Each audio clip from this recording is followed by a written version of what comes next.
Подготвителната седница за Законот за јазиците ќе се одржи на 19 јуни, а конечна одлука се очекува после локалните избори со цел да се избегне политизација и етнизација, соопшти председателот на Уставниот суд Дарко Костадиновски во интервју за Трилинг.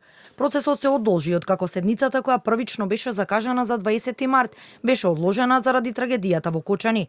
По нејзиното одржување во јуни, на уставните судии ќе им требаат 2 до 3 месеци да се подготви нов реферат и да се сублимираат мислењата на сите учесници за спорните прашања што се однесуваат на законот, кажа Костадиновски. Според него, непотребно се создава голема фама со давање на етнички и политички димензии за постапувањето на судот и никој не треба да стравува од докинување на нечии права. Прашана за став за постапувањето на Уставниот суд и Законот за употреба на јазиците, македонската председателка Гордана Силјановска-Давкова пред неколку денови им порача на уставните судии да бидат храбри и да постапуваат согласно Уставот, без политички влијанија. Не сакам да влијам врз Уставниот суд, еве една генерална препорака.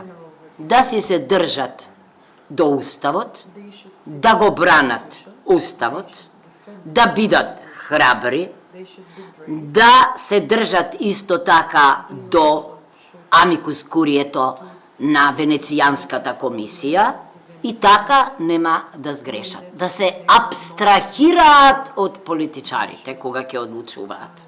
По изјавата на председателот на Уставен, околу подготвителната седница за Законот за јазици, експресно се огласија екс-министерот за надворешни работи Бујар Османи и неговата партија ДУИ.